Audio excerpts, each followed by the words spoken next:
Everybody, 9 minutes past 8 o'clock, and time to visit with our party scoopers. Boy, folks, if you were following along with politics anytime over the weekend, and why wouldn't you be? Yeah. No, you are, especially when you figure out what these guys and gals did, because in the dark of night on Saturday, they decided, we're done. Which we kind of said. We mentioned this last week. So we have Craig Robinson, Republican, Jeff Flink, Democrat, joining us, showing both sides of the table. And we mentioned this last week, that they were trying to wrap things up, trying by Friday. Probably wasn't going to happen. They did finish on Saturday. So everything is done. They're all home. So now we just have a stack of papers basically sitting on the governor's desk, correct? Yeah, and everyone's trying to sort out exactly what they did those final 3 days. Or more importantly, what they didn't do, because there are some things that were still left on the table that were not addressed. And one in particular is the animal abuse bill that did not move any further than where it was last week. And now, did they, unless I read something incorrectly, did they bail? We talked about this last week, but did they bail a week early from what they were supposed to or not? No, I think this was about the time.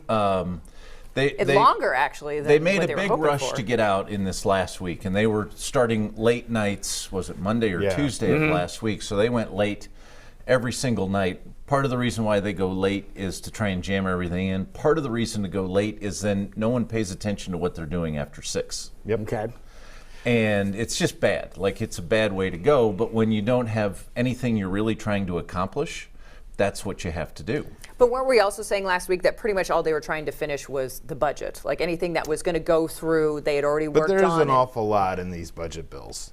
I mean, that's the thing. I mean, there's a lot in here that matters, and I'm not a fan of this weekend, late night.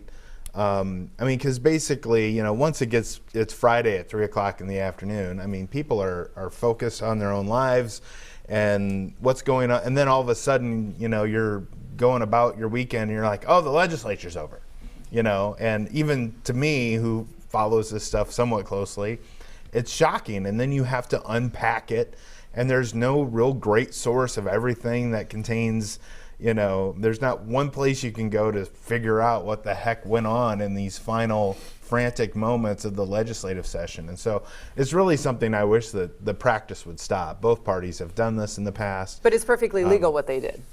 It is perfectly legal. That doesn't mean it's right. I mean, I think it's difficult we want people to be engaged in their government.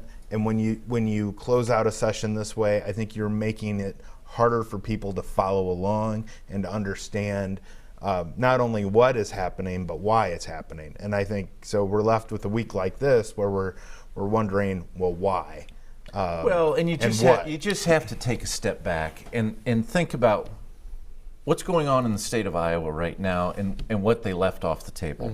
And maybe it's protecting animals and pets, but we've got a crisis going on in Medicaid. Did this legislature even do anything on the crisis going on in Medicaid? We lost United Healthcare, which covers 400,000 lives. They left town. There's a big argument between the governor and United Healthcare about did they get kicked out or did they leave because the system is a mess. That's a huge problem. They didn't address it, but what they did address is they said to Tom Miller, who's our Iowa Attorney General, we're going to limit your ability to get Iowans covered by multi-state litigation, and you're going to have to come to us for approval. Where did this come from? Like, they're ignoring a problem that affects 412,000 Iowans, and they're creating a problem for Tom Miller, simply out of vindictiveness and partisanship. Here's the crazy thing about the Tom Miller situation. He's elected by Iowans.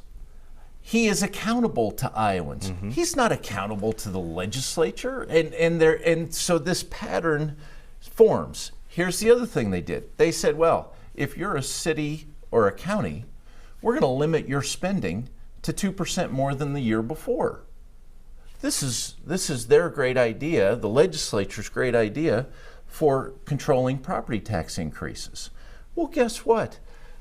Mayors and city council members are elected by the people in their towns. county supervisors and county elected officials. It's called home rule. It's in our Constitution. Which is something Republicans used to be all about. They used to be for it. They used to say, we don't want government controlling everything. Right. Well, now... And government closest to the people is better. The state legislative government is deciding, we know more than the Attorney General. We know more than your city council person. We know more than your mayor. We know more than your supervisor. In Dallas County, they're growing by more than 2% of the year. So the state of Iowa says you can't spend more than 2% more in one year than the next. How are they supposed to manage that? Just to maintain. Just to maintain. Mm-hmm. Do you have a response? Look, I agree with Jeff. I mean, and I think especially when you look at not only trying to limit the Attorney General, and if I was the governor or if I was advising the governor, I would have vetoed that sucker the first minute it hit my desk. I'm sorry. I mean, that's out of bounds. Secondly, I mean, they also went through and look, people have bit my ear on this too, but with the judicial nominating process and those reforms there, look, I understand their argument, but I don't think we're at a place where we should just kind of throw out our process that has worked, for decades. For decades, because we don't like the political nature of the non-political nature of our They're of making our it more political. Again, I think they're spending so much time and effort on areas that are not problems. And ignoring other things. I think the problem with the Republican Party is they lack a vision. That they are the governing party in this state, clearly. And what do you want to accomplish? What do you want to do for Iowans? What do you want to do to make, to address the issues we have in rural Iowa? Where, if you live in Des Moines or if you live in Iowa City or you live in Dubuque, things seem pretty good. But you get out in rural Iowa, I mean, where are the jobs in rural Iowa? What can we do to target these areas to keep population there? Because if you keep population there, then you have healthcare options. You have schools, and you have a decent you have all hospital. this stuff. We're not even talking about that stuff. We're spending all our time on some, 20-year-old wish list from an ideology that doesn't really apply to our state today. And I wish I just feel like things are off, and I think it's because there's a lack of vision within the Republican Party. And here's why. Like, I'm supposed to be the Democrat, you're supposed to be the Republican. Here's what's going on. Thanks for clarifying that. I'm sure I'm going to get some phone calls today. No. But look, here's what's wrong with the legislature right now. We've had one party in charge for too long. Whether it was the Democrats or the Republicans, when you get one party in charge for too long, they run out of ideas. They run out of things to do, and so then they start doing things that they can just because they have a majority. That's why they go after Tom Miller. That's why they're going to go, ultimately they're going to go after IPERS. That's why they went after the workman's comp system a couple years ago. There was nothing wrong with the workman's comp system. It was a fair system. It didn't have exorbitant rates for businesses, but they could. That's why they go after caps on damages for people that have traumatic injuries.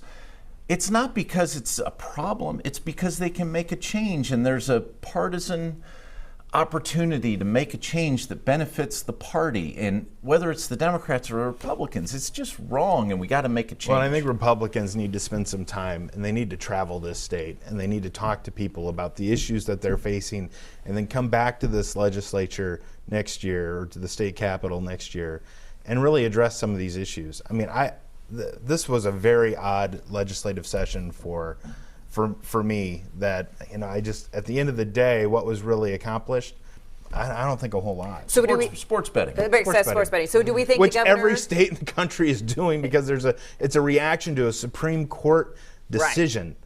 I mean, their hand was forced there. Otherwise, I'm sure they wouldn't have done anything there either. True. Yeah. Okay, so do we think the governor is going to sign everything that's on her desk right now, or we still don't know about that? I think she'll veto some of it. You think so? Yeah, I think some of this stuff goes a little too far. I would be shocked. I mean, I hope she doesn't sign. She's not going to veto judicial nominating changes. No, I think she asked would for those. She would approve those, but I think the stuff with the Attorney General is a step too far.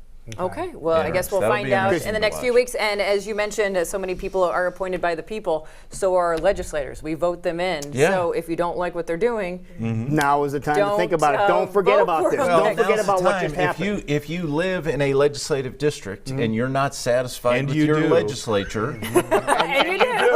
And you do. hey, every good It's not lawyer if. knows the answer to the question they pose. But if you do live and you're not satisfied, think about running. This is the time to think about running for those offices. So when are we going to be back in session then? Next Next January. January. January. Okay. Yeah. All right. And then next March is the filing deadline, and June's the primary, and November's the election. We can make a change. Caucus in January too. There you go. All right, Perfect. lots There to is a little caucus in the last January. deal to talk about when it comes to the world of politics, but we do this every Tuesday. Thank you very much, gentlemen, Thank you, for gentlemen. joining us today. All right, Go Iowa. Wild.